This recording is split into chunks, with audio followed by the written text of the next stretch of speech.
Welcome to our MSU Extension Vaccine Project webinar on childhood immunizations. This session is designed to be an informal time where parents and caregivers can ask questions that they might have regarding childhood immunizations. I'm pleased to welcome Dr. Rebecca Schein to join us for today's webinar. I'll finish some housekeeping details and then I'll let her introduce herself further. My name is Carrie Schreier. I'm an extension educator with MSU Extension's Child and Family Development Work Team. I'm housed in Livingston County and I provide parenting and early childhood education information. I'm going to go ahead and hand the floor over here to Dr. Schein to let her introduce herself, and then we'll get going. Thank you. Hello, I am Dr. Rebecca Schein. I am a doctor of pediatric infectious diseases, which means that I predominantly treat children who have infections or complications of infections. And vaccines in general are used to try to prevent children from having severe infections. I'm also an assistant professor in the Department of Pediatrics and Human Development, at Michigan State University. Fabulous, thank you. Okay, so with that, I'm going to go ahead and get going. Again, if you're watching along on Facebook or if you're here on Zoom and you have questions, please go ahead and share those questions with us. We do have one question that we've got here to start with about the beginning of the new school year. So with kids getting ready to go back to school or maybe just having headed back to school, many parents and caregivers are wondering if their children are up to date on vaccines. Oftentimes, parents are aware that they need to do this, but maybe, why it may not understand why it's so important to stay right on top of these or to make sure that kids are up to date. Could you speak a little bit to the importance of making sure that children are up to date on their vaccines before the school year starts? Of course. So in school is where children get most of their infections. Anyone who's a parent of a young child, especially if they've gone to preschool or daycare, knows that they come home sick very often. And schools are really breeding grounds. And the primary reason is that children are together for a long period of time in close contact. And that's how most infections are spread. So making sure that your child is up to date on their vaccinations before starting their school year is your best way to protect them against the common infections that they can get by being around other children. And it's the best way to keep them safe. Great, thank you. Our next question has to do with, again, back to kids and shots, right? So my child has to get some shots before going back to school, but she's terrified of getting them. She's so scared of getting shots. What can I do as a parent to make shots less scary for my child? Is there anything that can be done to help reduce the pain of getting them? Yeah, so it's a really common thing, especially for school age children, that they're afraid of getting vaccines. One of the things that's important to do is to talk to the doctor's office who's going to give the vaccine beforehand and tell them that your child is anxious, because there might be things that they have that they do to help distract children or calm them, or information they can provide you to help talk to your child. But other things that you can do is distraction is key. So bringing their like a device, like a tablet or a phone that they can watch their favorite show on, or a book that they can read or look at pictures in to help get them distracted during the shots is a good thing. Holding them on your lap and keeping them comfortable when you get the shots is a good thing. Sitting up is actually better for children than lying down. It creates less anxiety. They feel like someone's hovering over them when they're lying down. So having them sit upright in your lap or next to you when they get the vaccine can help. Also, stroking their arm right above the vaccine site can help too. It kind of deadens the nerve endings a little, and so you don't feel the pain as much. And then you can also give Tylenol afterwards to help with some of the pain. Great, thank you. Those are some great tips. I didn't know that about stroking their arm. Okay, so the next question is about the COVID-19 vaccine for children. So my child's school is recommending that she get the COVID-19 vaccine before beginning to attend this year. It seems like the shot for kids is really new and maybe hasn't been tested enough. Is the COVID-19 vaccine safe for kids? And then why should we bother getting it if, their children have already had COVID? Another good question. So the vaccine is safe for children. There have now been over 8 million vaccines given to children in the 5 to 12 years of age range. And there's only been a few minor complications reported. You might have heard about with the very first doses that we were giving to teenagers, there was some incidences of myocarditis. And we see that predominantly in teenagers, so mainly in teenagers, where they get some chest pain for a few days after the vaccine. It usually only lasts about 2 to 4 days, and it's easy to treat it with ibuprofen. That really wasn't seen in the younger children. In the over 8 million doses that were given, only 20 children had the myocarditis. Most of the side effects you're going to get with the COVID vaccine are the same that you're going to see with adults, which is you can get some pain or redness at the site of the vaccine. It's very common for your arm to hurt for a couple of days after the vaccine. And you may get some mild, like general body aches and fevers. All of those symptoms typically go away within 2 days. The reason that it's important is that even if you've had COVID, the natural immunity, which is your body's ability to fight off a second infection from having the virus, only lasts a few months. It lasts about 3 months on average. It may last a little bit longer in some people, and it may last a little bit shorter. So, just because you've had COVID doesn't mean that you're protected long term. And the vaccine immunity lasts longer. It lasts at least a year. We don't really know how long term it's going to last. And that's why there's a new booster coming out. But predominantly, the reason for the new booster isn't because of waning immunity, meaning like the vaccine's not as effective, but because of the new variants. So the booster is dedicated to the new COVID variants that we're seeing increasingly now. And when you have COVID, you're only immune to that particular strain and not to any of the new variants. So the vaccine is also helpful because it helps protect you against more strains. Great. Thank you. And actually, you are speaking right into the next question, which is about the boosters for COVID-19. And so this specific question that came in is, my son will be 13 years old in September, and my daughter will be 10 in November. Is it safe for them to get their booster shots for COVID? Yes.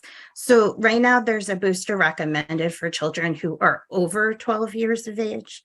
There is not a booster recommended for children who are under 12 as of this moment, but it may change.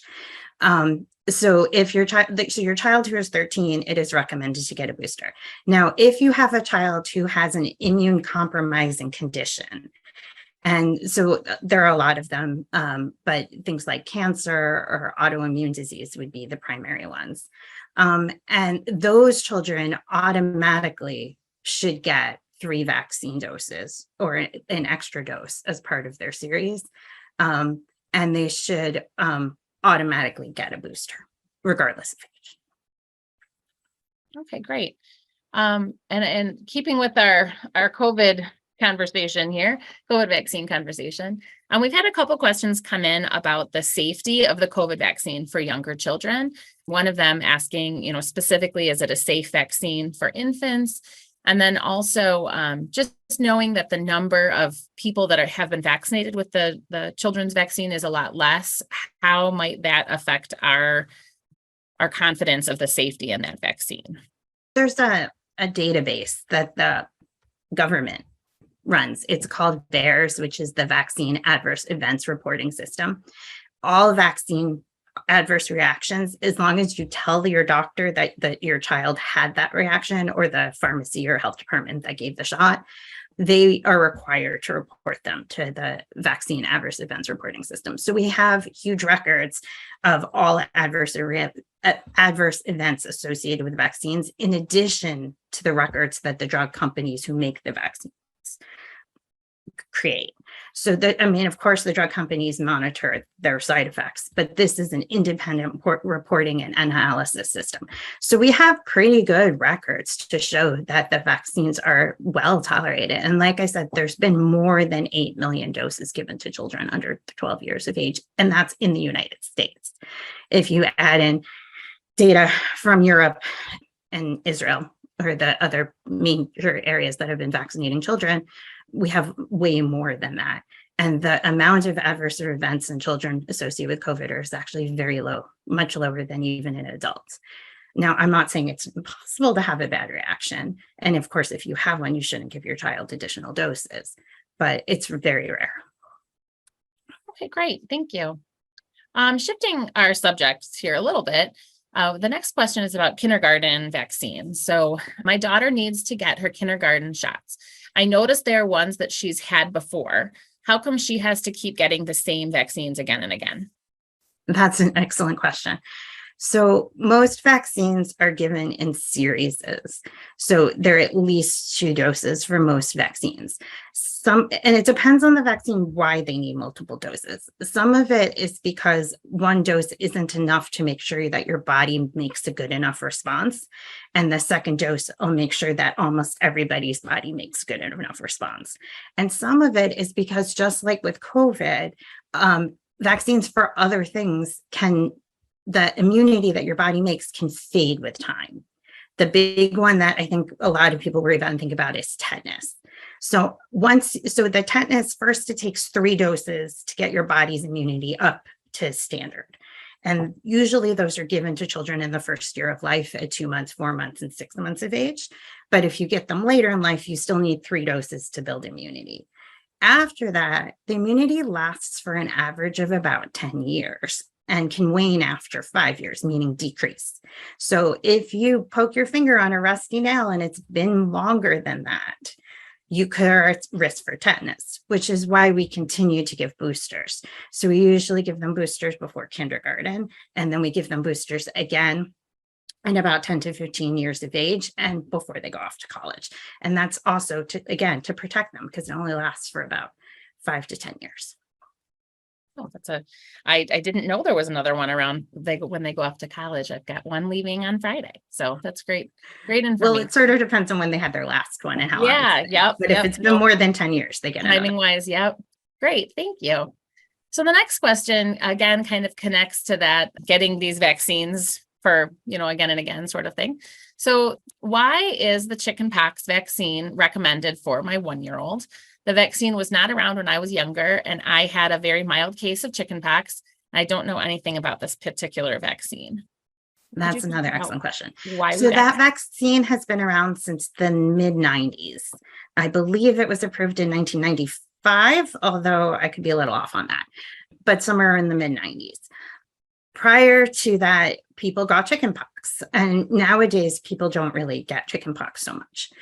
The truth is that if a young child gets chickenpox, they usually do fine with it. The problem is that when adults get chickenpox, they can have very severe disease, and it can even be fatal. And if children who have cancer get chickenpox, it can also be fatal. And they can have bad problems with scarring, with pneumonia, and with meningitis. And so the reason we vaccinate against chickenpox is to prevent those side effects.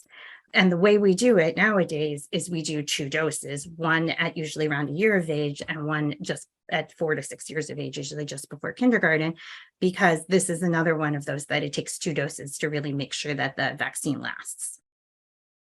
Okay, great. Thank you.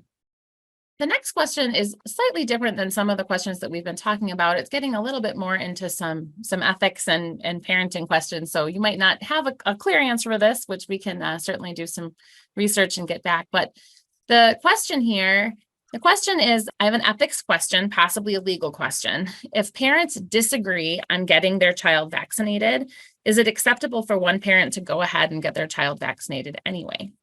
Oh, I don't know if legally what the appropriate answer is to that. So I'm not sure that I can answer that. I mean, from a doctor's point of view, usually we just ask the parent who's there to sign for approval. Yeah, from a parent educator perspective, my guess would be that it's whichever parent has medical power of attorney, that if you don't have medical power of attorney, but if you have joint medical power of attorney, then I think either parent could make that decision from a legal perspective. Right. Yeah, they're interesting questions when we delve further into some of these things. So let's see, where is my next question here? So if my child, and we've already talked about this a little bit, but if my child's already had COVID, why do they need to get that vaccine again later on? Don't they already have immunity? Right. Well, so the vaccine against COVID, again, provides longer immunity, but there's something else I forgot to mention earlier. while children with COVID do tend to have more mild disease, which is great, they can have some very severe side effects. And one is the MISC, which is the multi-system inflammatory syndrome in children. And it's been seen some in adults too, but it's more common in children. And when it was first reported, there were children who died from the inflammation. Nowadays, because we know about it and we know to look for it, we've basically prevented most of that. But it's a very severe inflammatory syndrome. And the vaccine is 99% effective against preventing the MISC. It also gives you longer term immunity against COVID, and it'll help protect against some of the newer variants. So that's the reasoning behind getting your child vaccinated. Great, thank you. Okay, so this is an audience question that's just come in. It's a little bit specific. Speaking about the measles vaccine, and the member says they had the titers done this year, and it was recommended that they get the measles shot again. Persons in their 30s, should they go ahead and get that shot? Yeah, no, that's a great question. So nowadays we give 2 vaccines for the measles, mumps, rubella to children. We give one at around a year of age, and we give a second vaccine at 5 to 6 years of age. But that second vaccine we didn't used to give. So if you were vaccinated in like the 80s or early 90s, you didn't get the second vaccine. And the reason we give 2 now is because your immunity can decrease over time. And the real reason to get a repeat measles vaccine in somebody in their 30s is really not so much for the measles as much as it is for the rubella. Rubella is an infection. It's called German measles. And it is an infection that if you get it when you're pregnant, it will make your child incredibly ill. In fact, it will make your child basically a vegetable. And so the reason to get it is to protect future children. Great, thank you. That's great information there. So our next question here is again about those back to school shots. My son needs several shots before going back to school this year. I would like to spread out the time during which he gets the shots so they don't overload his system. Can I delay some vaccines if I'm planning on getting them all eventually? And can you talk a little bit about the pros and cons of delaying vaccines, or why you should keep them together? Yeah, great question. So first, vaccines, like the routine childhood vaccines, are actually tested in groups. So if we know we're going to recommend a vaccine to be given to 4-year-olds, it's tested in groups with the other vaccines that we give 4-year-olds before it is released to the public. So you don't really need to be worried that it's going to overwhelm your child's system in that sense, because we make sure that it won't before we release it. But that being said, there are definitely pros and cons of waiting or doing them all at once. Of course, one of the pros of waiting is that they don't get that many shots on one day, and you can space them out more. Also, if you have a child who tends to be allergic to things and you're worried about a vaccine reaction, spacing them out may help you identify which vaccine is the problem if your child has a reaction. Some of the cons to spacing them out is that there is sort of an order to them. Some of the vaccines can't be given directly after others. So when you give them together, it's okay.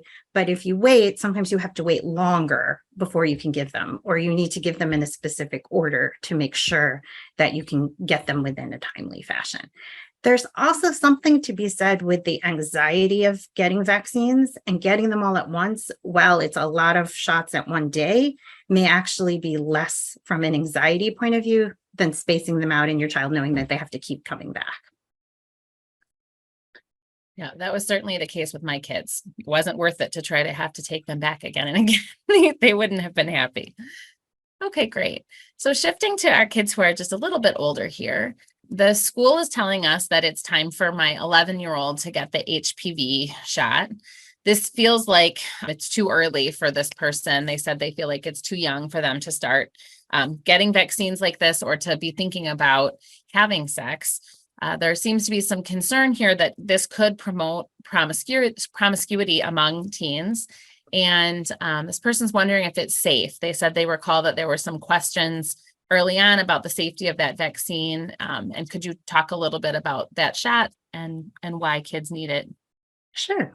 So I wouldn't think of the HPV vaccine as a vaccine to prevent sexually transmitted infection, because there are lots of strains of HPV, and some of the more common things that HPV can do in addition to being sexually transmitted is it's actually one of the common causes of warts.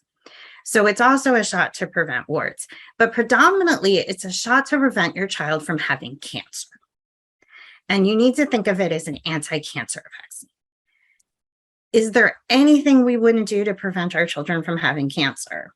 And this is something that can. HPV is one of the most common causes of cervical cancer, which can be very hard to diagnose and can result in late diagnosis and death. And so if we have a vaccine that will prevent that, is it worth it? That's really the thing. In terms of what age to give it, there are actually a few different recommendations. The American Academy of Pediatrics actually recommends starting at age 9. The ACIP, which is the board that sets all the vaccine standards, they're the ones that recommend starting at 11 to 12 years of age. The main thing to bear in mind is the number of shots. If you get your child vaccinated before age 15, it's 2 vaccines. If you get them vaccinated after age 15, it's 3 vaccines. So normally we would recommend getting them vaccinated earlier because it saves a dose and it works better. The current vaccine is not the first generation HPV vaccine. It's actually, I believe, the 4th. And it has been around since 2014. And it has been well established that it's safe. It protects against 9 strains of the HPV virus, including all of the most common causes of cancer and the most common causes of warts.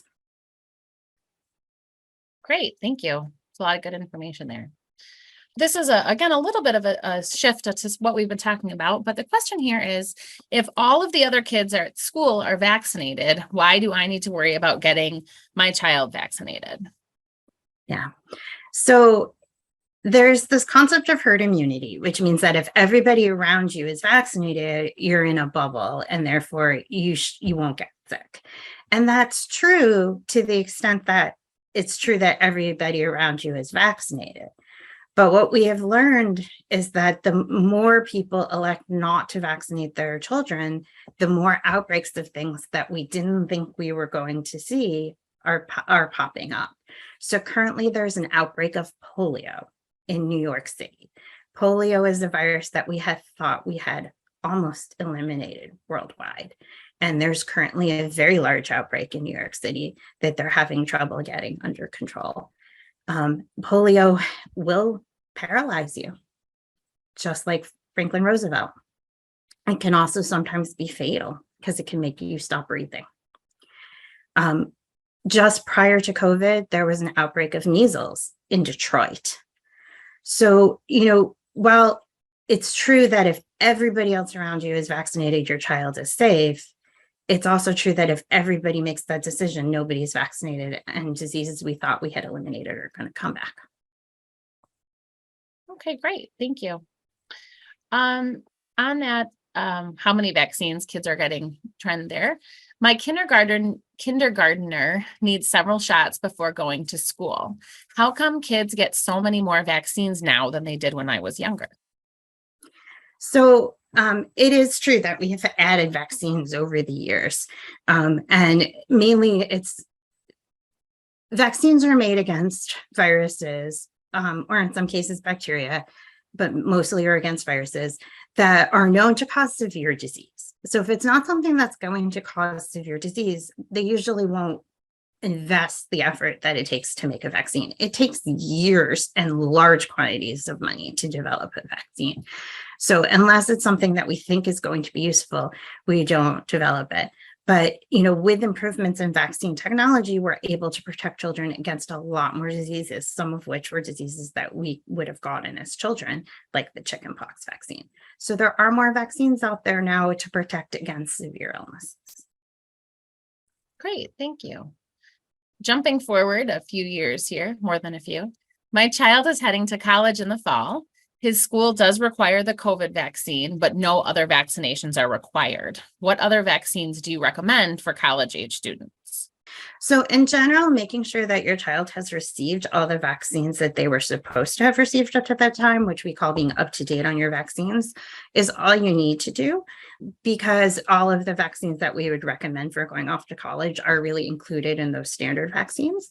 But if they haven't received them in a while and you just want to specifically pick ones that are good for going off to college, the meningitis vaccine is a really important one. There actually are 2 meningitis vaccines out there. One of them protects against 4 strains of meningitis, and that's the one that's routinely recommended. And then the other one protects against 1 strain of meningitis, and it's recommended in certain situations. So that's a discussion with your physician. Also, the tetanus vaccine, if they haven't had a recent one, because you just don't want them to step on a nail or something and have a problem when they're outside of your house. And then the vaccines against hepatitis B, because that is a sexually transmitted disease. So meningitis, the 2 vaccines, tetanus, hepatitis B, those are really the big ones that we recommend before school. Okay, great. Before college. Thank you so much. So the next one, again, speaking of those school recommendations, my child's school is recommending that they get a flu shot each year. In the past, I haven't had him get one because it seems like I always get the flu right after I get a flu shot.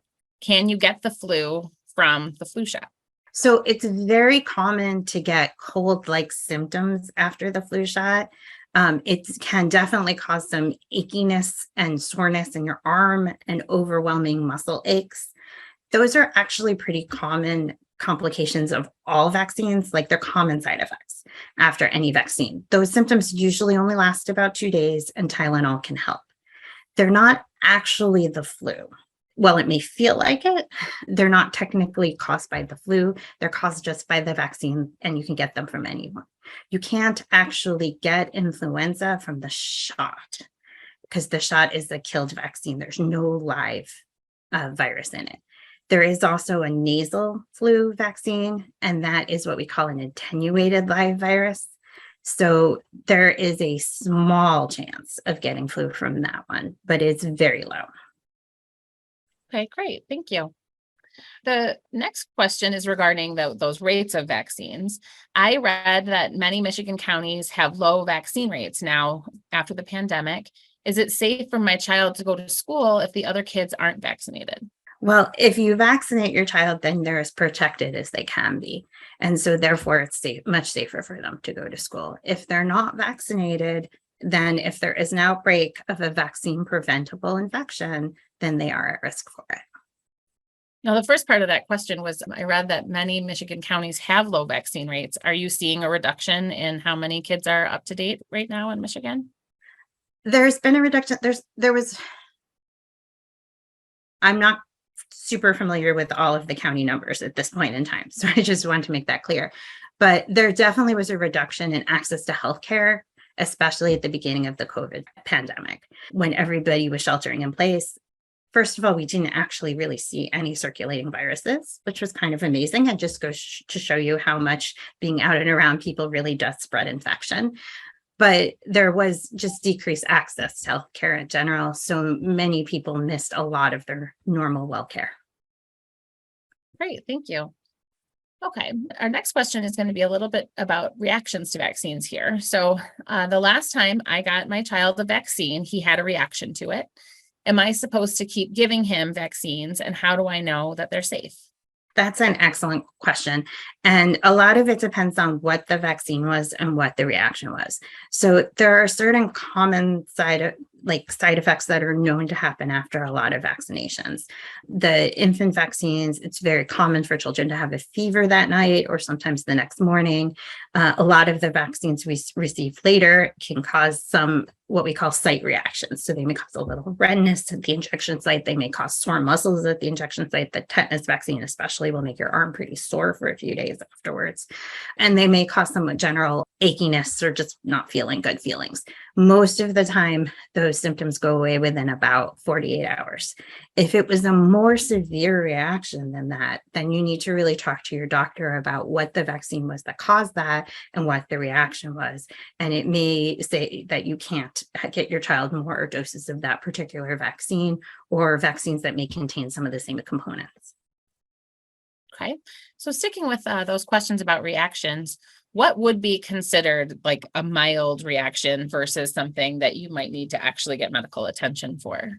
So basically everything that I've mentioned, some redness or soreness at the site, some muscle aching in the limb that received the vaccine. I keep saying arm, but in young children, that's often legs because we usually give it in the buttocks or the thigh. So in the limb that get the vaccine, and some general achiness that's gone within 48 hours. If you have anything more severe than that, an anaphylactic type reaction where you have swelling of your lips or tongue, of course, that would be a serious reaction. A rash could be considered a serious reaction depending on the rash. If they're doing anything that you find concerning, then you should certainly report it to your doctor.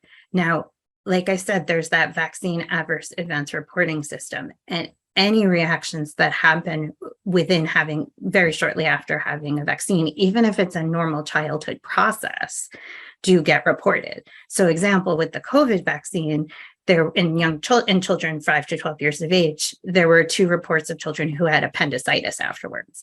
Now, most likely they had appendicitis because they were going to have appendicitis, but all of those things end up getting reported. All right, great to know. All right, this is a little bit of a different subject that we've been talking about. Do my kids need the monkeypox vaccine? Is this something we should be concerned about for our children? So in general, you really don't need to worry about monkeypox. Now, there is definitely an outbreak and it is definitely spreading, but it's predominantly spread with direct skin to skin contact. So if you come in contact with somebody who has a rash, now it's what we call a vesicular rash, so it looks like little blisters. They're very round blisters and they should be kind of even in appearance and they should all look about the same. If you come in direct skin contact with somebody who has a blistering rash like that, then yes, you need to seek medical care. But if you don't, then you don't really need to worry about it because it's really only spread by contact with the rash.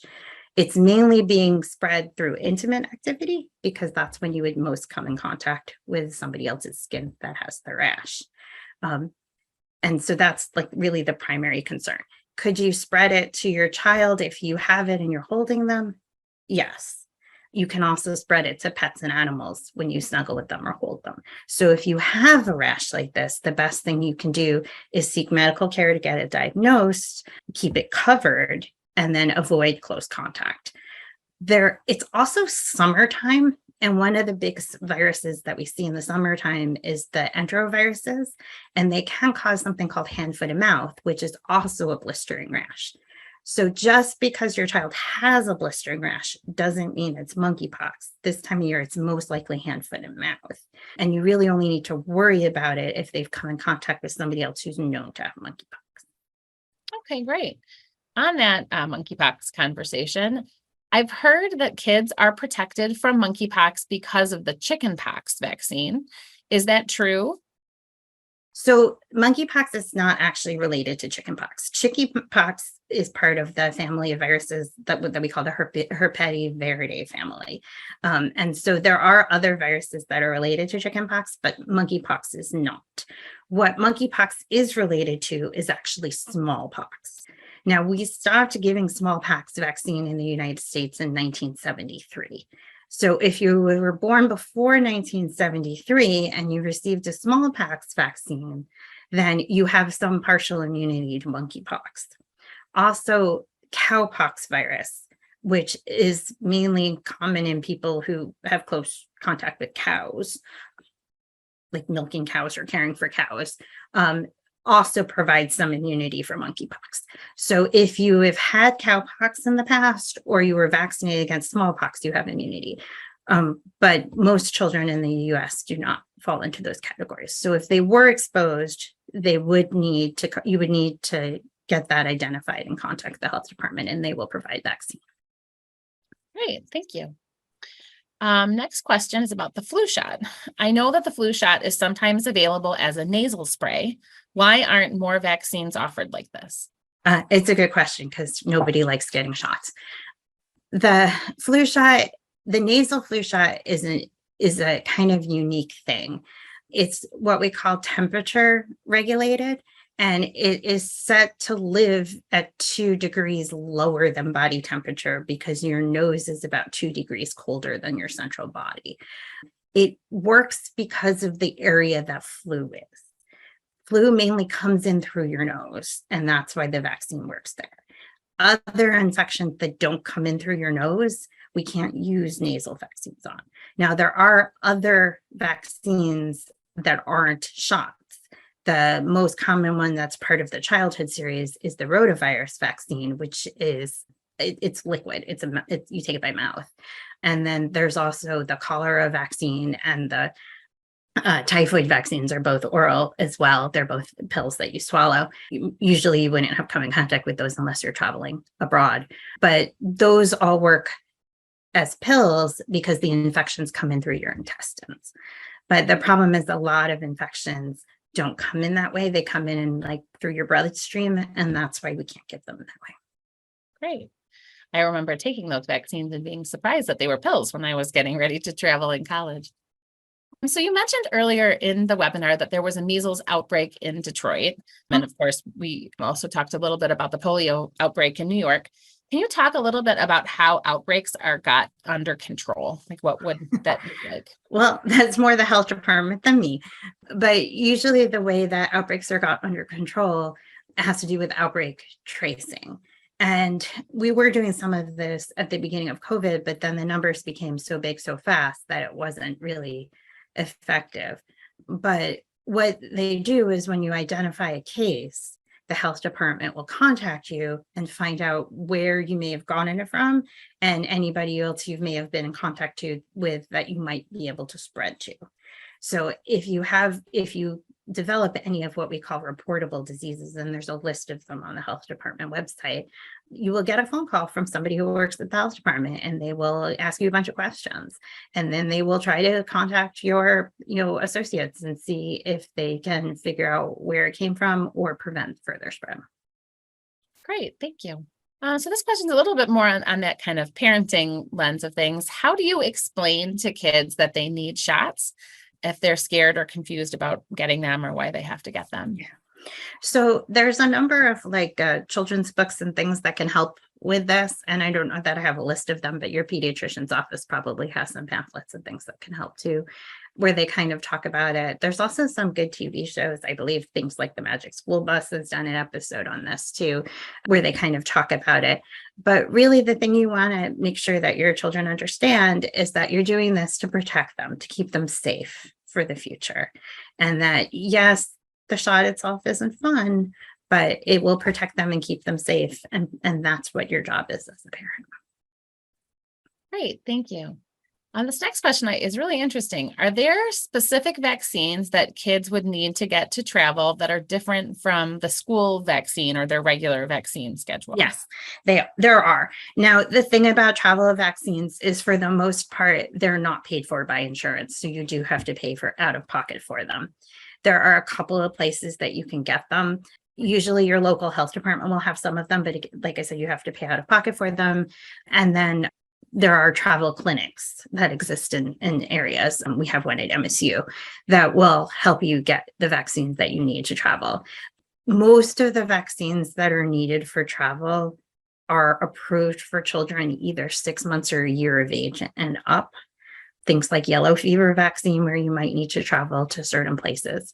Now, the way you figure out what vaccines you need is either by going to one of those 2 places and they'll look it up for you, or the CDC's webpage has something called the Yellow Book, and you can type in CDC travel and tell them where you're going, and it will give you a list of the vaccines that you need. And that's actually where we look it up to, and it's open to everybody. It really depends on where you're going. If you're going to, say, Western Europe, there's really nothing additional you need to get. If you're going to sub-Saharan Africa or the Amazon, then there are definitely other things you need. Yeah, that's interesting. The MSU Travel Clinic was very helpful for me when I traveled, but that was before the internet. So I wasn't able to Google things or find them on the CDC's website. Mm-hmm. Great, thank you. Next question here is about the safety of vaccines. Could you talk a little bit about how or if vaccines are tested for safety? Yes. So all vaccines go through a 4-step process. of safety testing. So the very first thing that you do when you're testing a new vaccine is test it for safety in a small group of people. So that's usually healthy people that have volunteered to get the vaccine and see what happens. And that's the very first thing they do. And if it fails that, it doesn't go any further. And we call that a phase 1. Then the next step is a phase 2 trial, where they give it to a larger group of people. At this point is when they're actually first starting to look to see if it does what we think it should do. Because the very first step, they don't even look to see if it does it. They just look to see if it's going to cause any problems. So the second step is what we call a phase 2 trial, where they look to see if it does what we think it can do, and they continue to monitor for safety. And then there's a third part in the series, which is the phase 3. This helps narrow down dose. It also is predominantly for safety, because basically it's the same as the phase 2 trial, but they give it to more people, because sometimes you may not see a problem if you only give it to 10 people. But if you give it to 100 or 1,000 people, you may see a problem. And then finally, after it gets approved, there's the phase 4. And the phase 4 is like that vaccine adverse events reporting system, where everybody who gets the vaccine, any adverse events get reported. And so the safety data continues to get monitored. And sometimes recommendations change. There have been vaccines that have been approved and then were pulled when they noticed that there was problems. So it is a constant process of monitoring safety, and safety is really predominant, like the main thing that they monitor. On average, it takes 10 to 12 years for a vaccine to get approved. It happened faster with the COVID vaccine because we needed it to happen faster. But the components that are part of the COVID vaccine have been studied since the 80s. So they've been around for about 40 years. The concept of the vaccine was not new, and a lot of the pieces are already been tested. The only thing that was different was adding in the specific components for COVID. Okay, great. Thank you. This is a great question. I know it's affecting a lot of parents right now. What should I do if my pediatrician can't get us in time to stay up to date on my kids' vaccines? Will it cause a problem to get like a little bit behind if you're waiting for that appointment to get in? It's actually, again, as what we were talking about earlier, since COVID, a lot of people are behind. It's a lot harder to get appointments. And a lot of pediatricians' offices have gone to having kind of healthy and sick children come on different days or different times to avoid spreading infections. So it's a definite problem. In general, it's not a huge deal to delay a little bit in order, to wait to get the appointment. But that also might speak to like not waiting to get getting all the vaccines that you need in the same day rather than waiting, because it may take longer to get you in to get some of the other components. All right, great. Thanks. This is a question that had come up a fair amount actually as we were marketing this program and talking about this program. I've heard that the COVID vaccine alters your DNA or kids' DNA. My friend said that it's actually considered gene therapy because it's altering DNA. Is this true? And if it is or is not, are there other vaccines that do alter DNA? It doesn't actually alter your DNA. The reason that that's thought is because the COVID vaccines, the Moderna and the Pfizer, are using what we call messenger RNA. And the way your body works is it has DNA that it converts into RNA. And there's actually different kinds of RNA it makes. There's 3 different kinds. And those RNA are what give your body instructions to do all the things that it needs to do.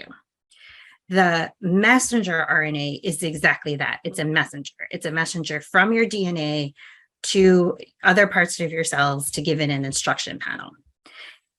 It works sort of like those notes that they give James Bond that explode after he reads it, where it really isn't good for very long. It's a non-binded piece of RNA. It doesn't attach to anything. Once it gets read, it falls apart. It really is only lasts in your body for a few hours. It's just a spreading of information. Your body then takes over and makes the antibody based on the information in the messenger RNA. But that piece of messenger RNA itself doesn't last in your body at all. And so it can't really do anything other than give your body instructions to make an antibody to protect yourself against the vaccine. All of the other vaccines that we have on the market right now are do not work as like that at all.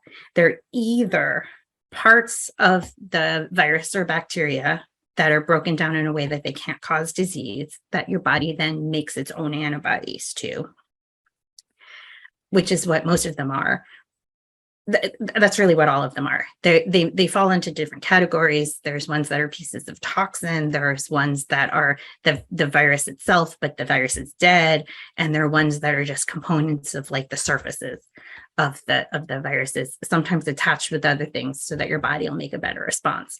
But they're really just dead pieces of the infections. There's no RNA or DNA involved. Oh, that's really interesting.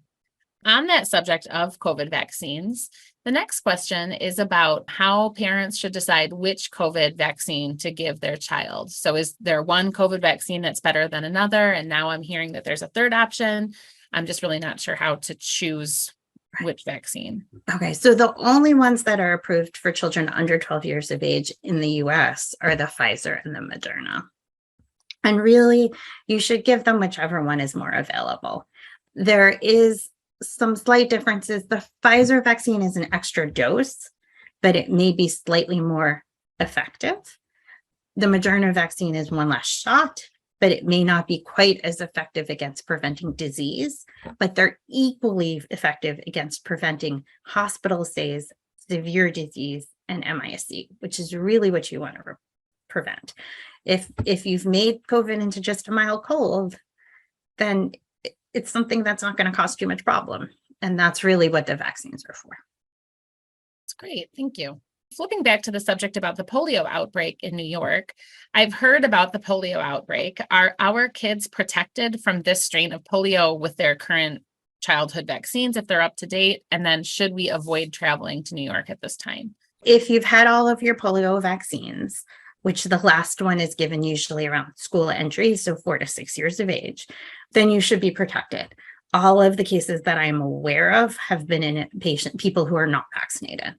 If you have not been vaccinated against polio, then you should not travel to the New York area without being vaccinated.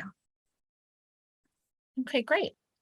So a slight shift here, since masking is less common now, is masking something that kids should do if they're fully vaccinated? Or are there certain spaces where kids or families should still be masking even if they are fully vaccinated? That's an excellent question. And some of this is going to be up to your personal willingness and to take risk. So COVID is now endemic, meaning it's around us and there's going to be people with it in any sort of crowded situation that you go into. The health department and the CDC both publish rates currently around you.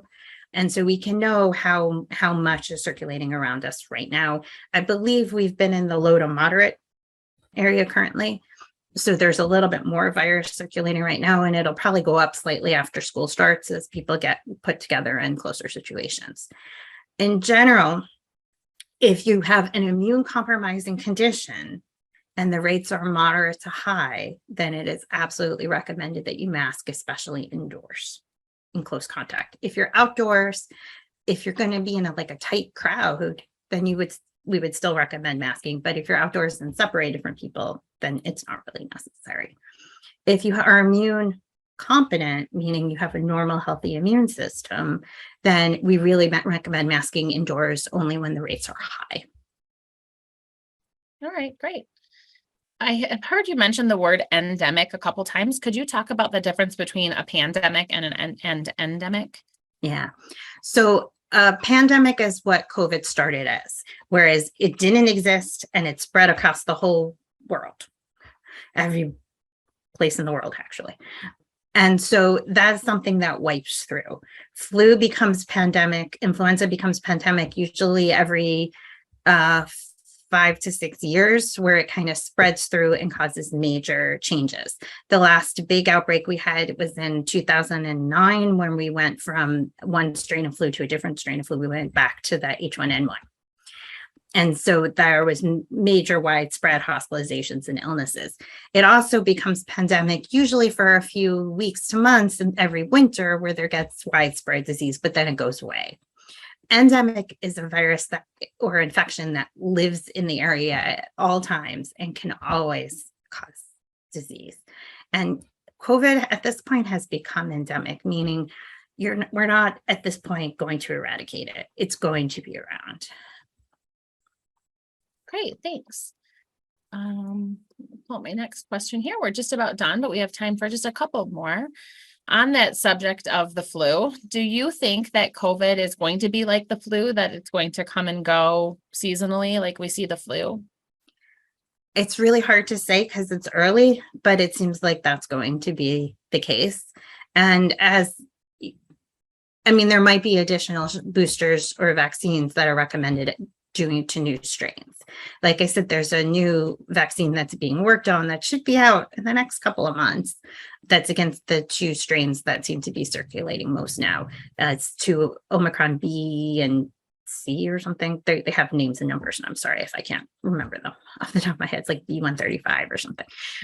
So those, like that may be kind of the case, but it doesn't seem like we're going to ever be able to really eliminate COVID from everybody. The only way to do that would be, like, at this point, I just don't think it's possible, but potentially if everybody in the entire world was vaccinated, which seems unlikely. Yeah, great. So just, I think maybe about two more here. The next question is about, again, those numbers of vaccines. I would like to limit how many vaccines my child gets. Are there some vaccines that are more or less important than others? Or how do you pick through which ones to get? Well, of course, the vaccines that we recommend are all important, but there might be things that your child would be more or less likely to come in contact with. In general, the vaccines we recommend them because they're important. There are a few that have a little bit more questionable recommendations behind them. Like I mentioned, there are 2 meningitis vaccines, but the meningitis B vaccine isn't necessarily indicated for everybody. The hepatitis A vaccine is maybe one that is less important unless you're going to travel abroad because it doesn't usually exist in the US. But then again, infections have spread. So it's hard to say for sure that something isn't important just because we don't currently see it in the US.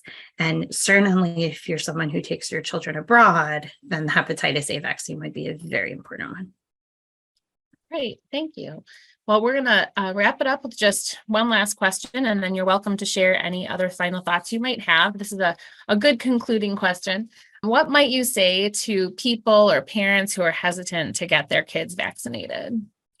Well, I think it depends on why you're hesitant. And so I think I would recommend that you talk to your doctor about what your concerns are and, let them address them. And, some of your concerns, it really depends on what your concerns are. And I think the best thing you can do is talk to your doctor and kind of go through all of your concerns and make sure that they're well addressed.